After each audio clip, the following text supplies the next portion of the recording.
You're listening to Power Talk, Berkeley Electric Cooperative's official broadcast about the cooperative, our communities, and ways to use energy wisely. And now, let's join our hosts for today's episode. Hello, and welcome to another edition of Power Talk. This is Micah Ponce, the Communications and Media Specialist here at Berkeley Electric Cooperative, joined by Miss Libby Roig, the Director of Marketing and Communication. As always, thank you, ma'am. Indeed. Thank you, Micah. Wow. It's summertime, and for some of us, the living is not easy. It is hot and miserable. It's starting to get a little sweaty out there. Yeah. So. And speaking of sweaty, we have a special guest in studio, Mr. Josh Lauder, our energy specialist. But,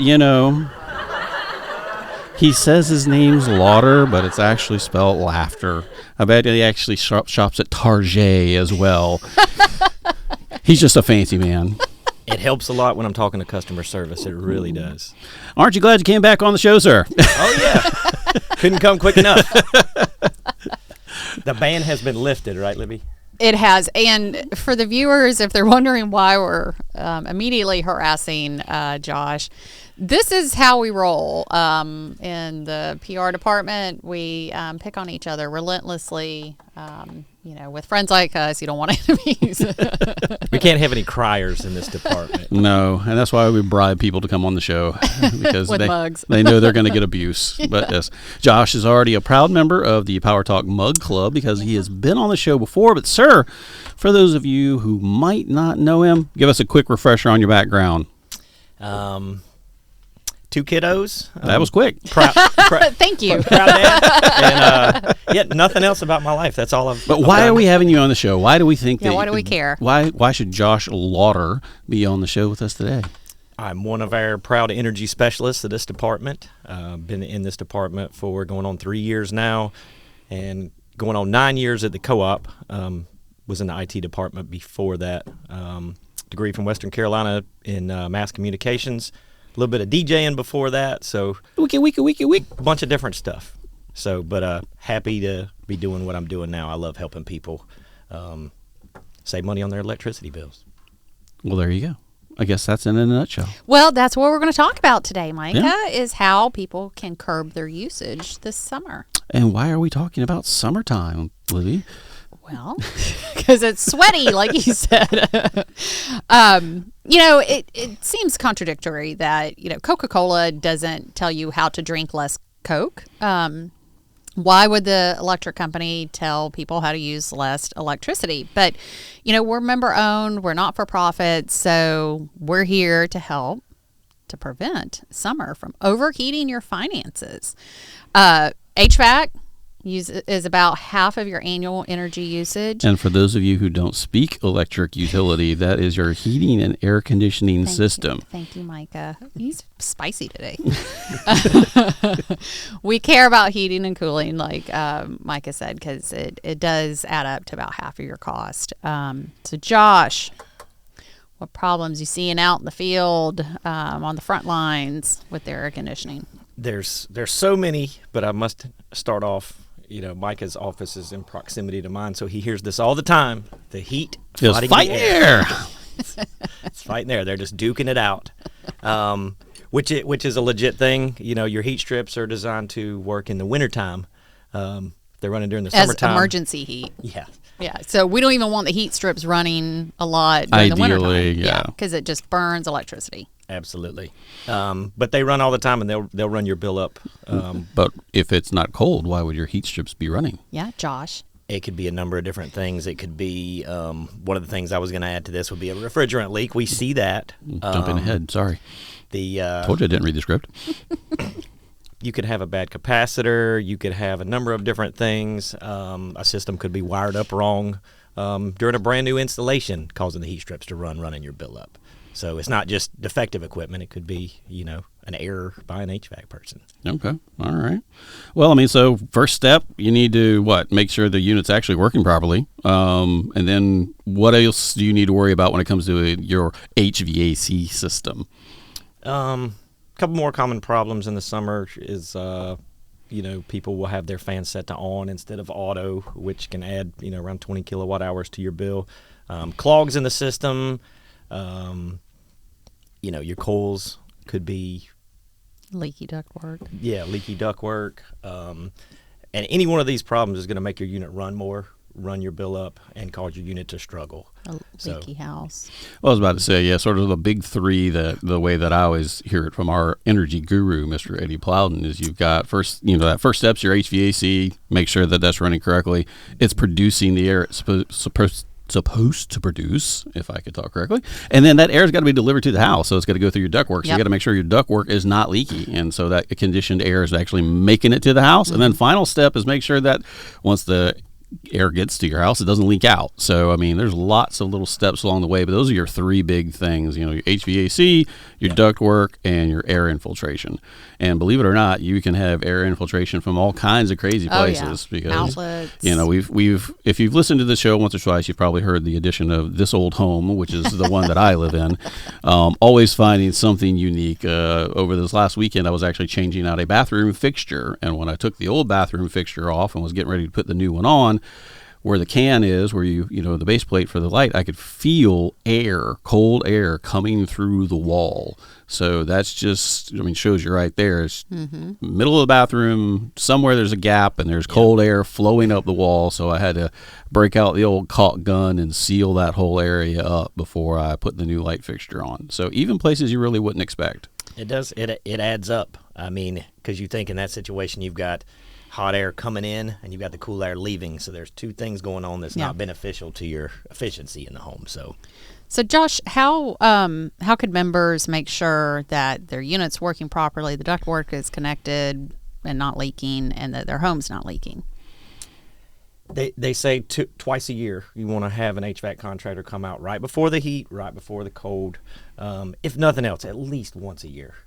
At least, because if you don't have somebody coming and checking it, you'll have a huge problem, and your bill the damage will already be done, so to speak, to your power bill. So yeah, a couple of years ago we weren't as diligent with our servicing, and our drain line got clogged, and it killed the thermostat and everything. And so I called one of our energy specialists and said, I think the thermostat's broken. And so she's like, oh, okay. Well, so we just further troubleshot it, and it was a clogged drain line that had cut the power to the unit. So I didn't have leak all in my attic and coming through the roof and all that. But had I have it serviced, $80, $100, that would prevent that from happening. So. Yeah, you don't want to be hanging out in the attic.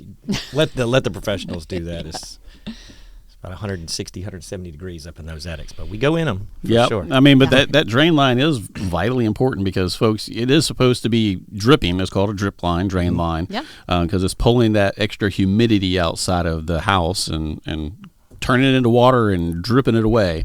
So drip is good. Pouring water is probably not so good. You're probably going to see it flow pretty decent during the summertime when your HVAC is really working hard. Yeah. And it's having to pull all that moisture out of the air, because if you hadn't noticed, folks, we live in the low country. It is a little bit of humidity. If we get below 70% humidity, we're having a banner day. It's that warm, wet blanket that just wraps you in its sweaty goodness when you step outside. Yeah, and I've lived in the Midwest and other areas, and people talk about how humid it is elsewhere. And I'm like, yeah, but in the low country, you drink the air. Yeah, it really is different. It really is. We actually had one of our retirees came back, Lisa Stilley, who used to be our previous director of marketing and communications. And former host of Power Talk.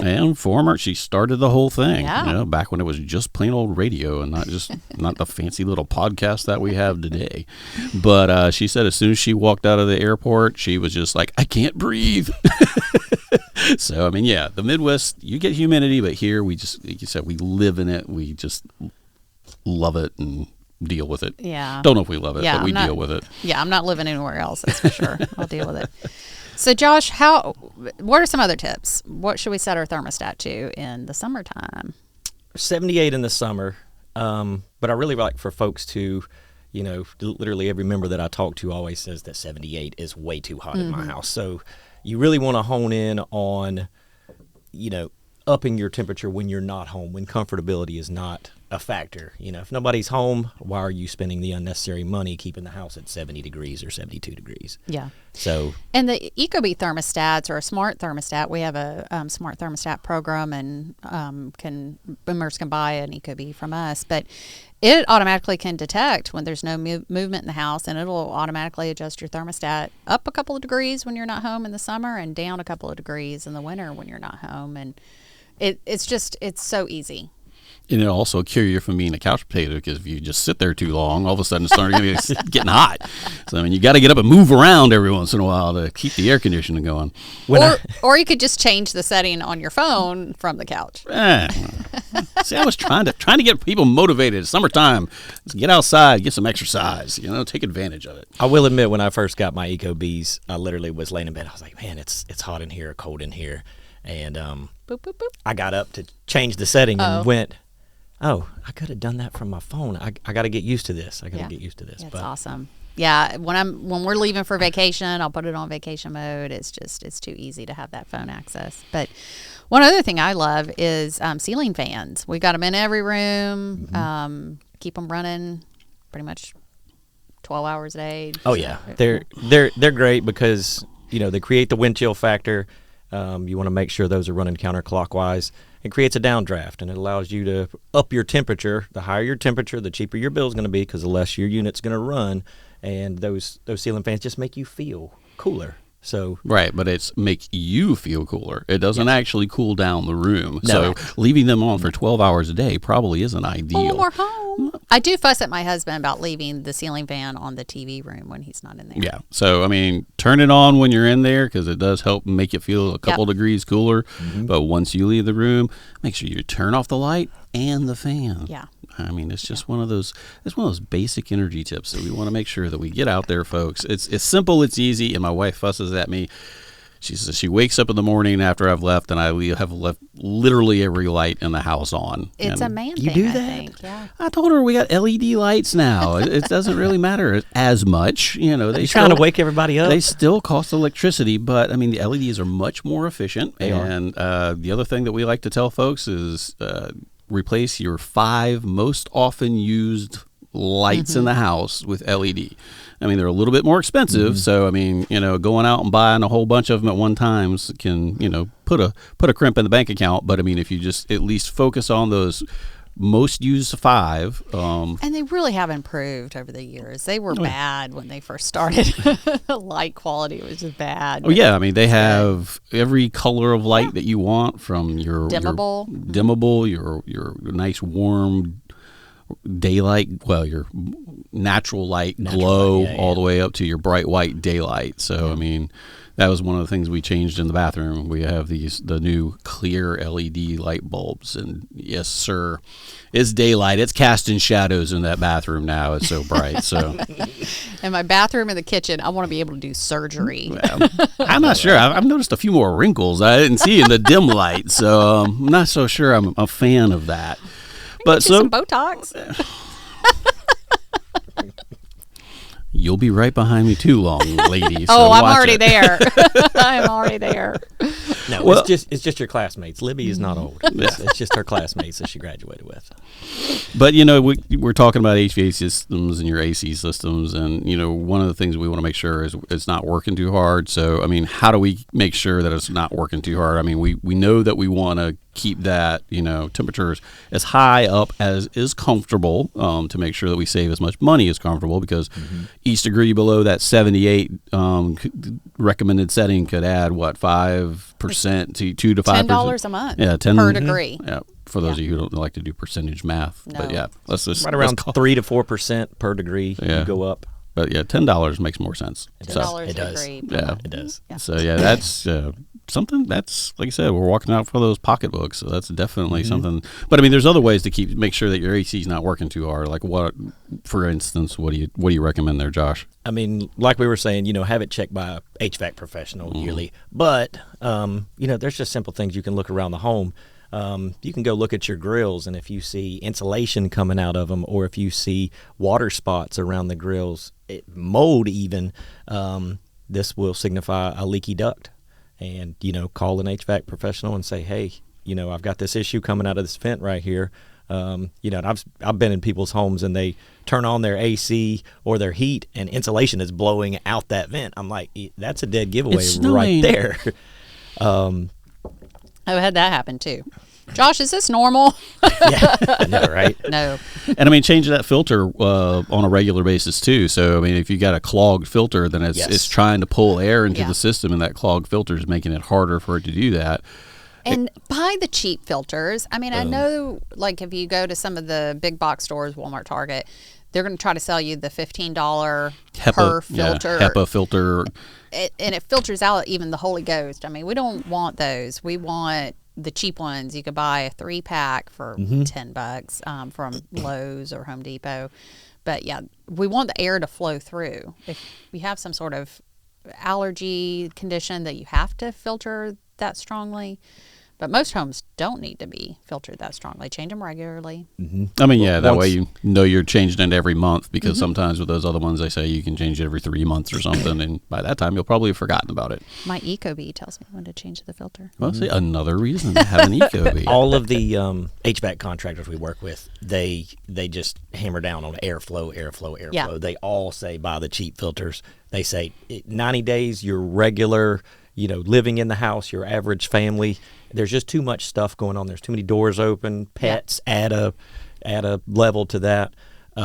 They say get the cheap filters, and airflow is so important. It's almost like having a nice $100,000 car with no gas in it. There's no point, because your system is just not going to do its job if you have clogged filters or they're not changed regularly.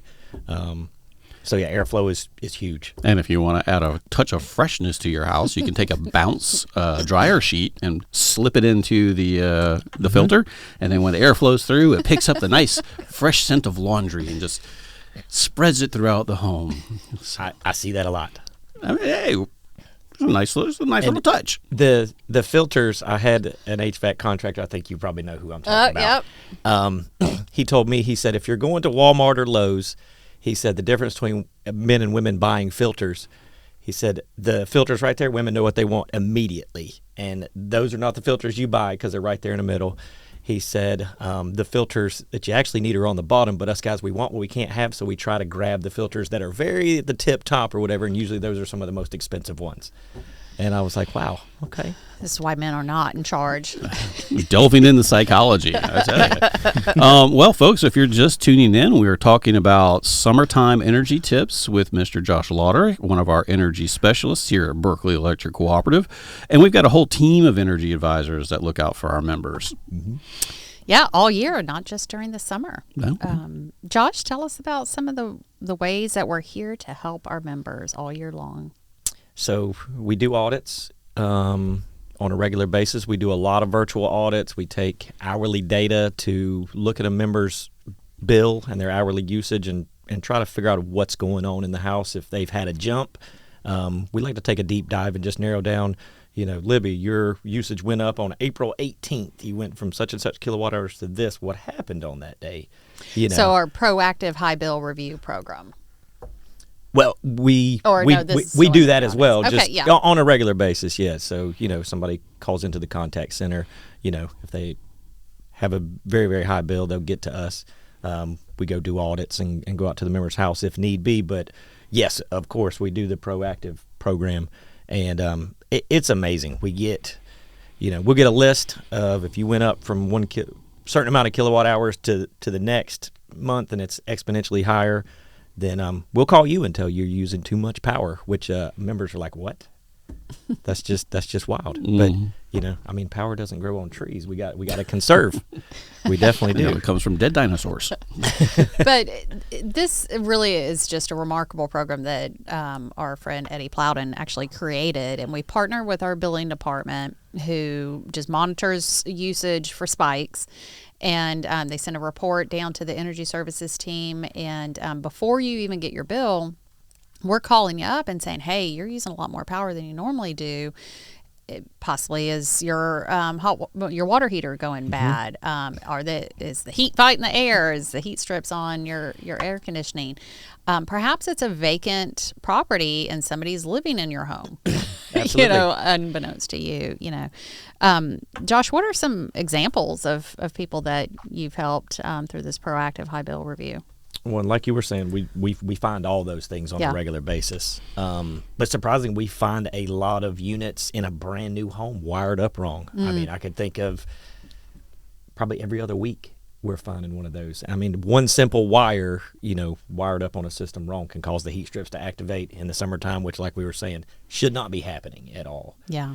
Well, the great thing about the proactive high bill, because you haven't gotten your bill yet, every day that we're able to stop that, whatever is sucking all that power, if you can flip a breaker to a water heater and stop that, those are real dollars you're saving. Because unfortunately, even if there's something wrong with your equipment, you're still using that energy and you're still responsible for the bill. But if we can call you before your cycle ends, those are just days and days where you're saving tens of dollars, hundreds of dollars. It can really help your pocketbook. And like we said, it's something that Eddie developed, and we're so proud of that program to offer that to our members. Absolutely. We always say stop the bleeding. We stop the bleeding, and we'll get you to an HVAC professional. We can give recommendations, help you out any way we can. And with the water heaters in particular, not only are we saving you money, but that thing could be, leaking really, really bad. It's not just, leaking on an outside line or under the house or something like that. Maybe damaging so we can stop something. from damaging the rest of your property. So, well, tell us about huge. The Home Advantage loan program. That's connected with our energy audits, but we've recently expanded that. Tell us why that's such a great service. It's booming right now. We do. You can borrow up to $20,000 to get your HVAC and ductwork replaced. And that's an increase from the previous amount, correct? Yes. Okay. We used to do 15. Everything's going up a little bit or whatever, and we wanted to kind of, if somebody needs a new unit plus ductwork, that would put them closer to that range or whatever. So we wanted to make sure, they had every avenue available to them. 5% interest. Yeah, 5%. You can't find anywhere. Really, it's amazing, and it's a flat rate, and the co-op doesn't care if you pay it off early. If you come up to some money 1 month after you get the loan, you could pay it off. There's no penalty whatsoever. It's just there for our members if they need it. And it's put on your bill, and the hope is that the improvements in your home, that you're cutting your usage, will offset the note payment. Eddie was telling me about a member in Cross that we helped recently. She upgraded her heating and cooling system and replaced her ductwork, and her usage went down 43%. That's nuts. Yep. So a lot of folks out there have an old system or leaky ductwork. This is a great investment in their home, because once you pay off the note, that energy usage is still down. Right. Absolutely. And I think most of those notes or the things that we look for, the big improvements we look for, pay for themselves somewhere in that 5 to 6 year range. And your typical heating and air unit's going to last 10 to 15 years, somewhere in that neighborhood. So, you pay it off in 5, you've got another 10 years of use where you're saving energy on your home. And that's a lot of money if you're talking 40% reduction in your bill over 10 years. Yeah. That's a significant amount of money that you've saved. And not to mention your comfort is increased. If you've got a system that's not working properly, or just the air's not efficiently getting into your home, you're not as comfortable in your home as you could be. Right. And you really don't realize sometimes too is that the improvements in the energy efficiency of the units, HVAC units, is improving all the time. When we first moved into our house, literally 2 months after we moved in, of course it was summertime, the old unit died, when we moved in. It was the way it always happens. 2 months in, unit dies, brand new house, got to buy a new one. But it was a 10 SEER, which is the seasonal energy efficiency rating, maybe? Yes. I think found one of those. That'd be like a original Nintendo or something. Well, that was... It was a few years ago when we bought the house, but when we put in a new one, it was a 14 SEER, because that was the standard at the time, and we immediately saw a drop of around $150 a month on our electric bill just from upgrading the efficiency of the unit. So you might have a unit that's working well, but that's 15 years old or so, and they have really improved the efficiency of today's modern unit. Yep. So even if it hasn't died yet, it might be a good time to look into upgrading it, especially before we get into summertime. 100%. Have those HVAC folks come out and take a look at it and check on the health of your poor unit that's out there slaving away Yep. 24 hours a day trying to keep you cool around the clock. Well, you mentioned Home Advantage, and I mean, that's a really great program. What are some of the other tools that we have for our members who can, keep their power bill on ice, cool it down? Well, most everybody knows about Smart Hub. We have Smart Hub. You can monitor your usage, not in real time, but you can look at it pretty close. And we're constantly making advancements in technology to get that real time data. And for the folks of you who don't know what Smart Hub is, it's actually our free payment app. Well, it's not just a payment app. It's your account management tool. You get it for free in your on your what do you call it, Apple Store or Google Play Store, or your whatever app device. store you go to. You can download it for free. I mean, it literally gives you access to all the information on your account. So, I mean, you can see how much you're using every day. You can pay your bill. You can set alerts. And I mean, it's just it's an extremely good tool. But I mean, beyond that, we've got Smart Hub. What else do we have that's smart? The smart thermostats.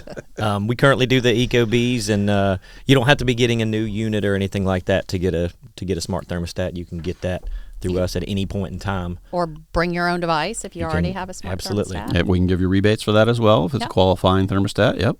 Yep, we have a decent amount of the Honeywells. The EcoBee is our main one and stuff like that. Even the Amazon thermostats, you can bring those along. Almost everything except for the Nest. The Nest we don't currently work with. But Well, I mean, who knows in the future? And that rebate more or less pays for the cost of buying the device itself. So I mean, you basically get one for free. Yep, the So- first one for free, and then each one after that would be $150 plus tax, And then which we- is still below market value for those EcoBees. And then we also have the smart thermostat program. So if what we do with that program is essentially we send out alerts during times when it's going to be extremely hot. And we have what they call control periods where we can reach out to your thermostat and bump it down a few degrees where it'll help shave the peak, which keeps everybody's costs down. And if you got company over, or if it gets too hot, you can actually opt out of that control period. So, I mean, you still have control over your own thermostat, but if you participate in the majority of those events each year, you're still going to get $50 a month $50 a year for each time that you manage to go through with the program. The timing of this conversation is perfect because I literally I have two thermostats in my house. So I literally just got $75, $50 for the first one, $25 for the second one, because I got my bill the other day. And I went, whoa, it's a lot lower than normal. And it's been hot outside. So what happened? Oh, okay. I wasn't going to argue it, of course. But yeah. So I mean, as long as you participate, 60% of those savings events. Okay, that's what it was. All So right. which each hour is a savings event. So I mean, if you were to opt out of one every day, you're still completing 66%. So it's really easy to get your rebates. And we pre-cool your home before the control event. So most of the time you won't even notice. Yeah, I mean, it's just a few degrees. I mean, but like we said earlier, that's 10% energy savings for each degree you go down, or 2 to 5%, for each degree you go down. So it adds up pretty quickly and reduces the strain on our electric grid, and then also reduces the amount of money that the co-op has to buy when energy is the most expensive during those peak times. So like I said, that helps save everybody money.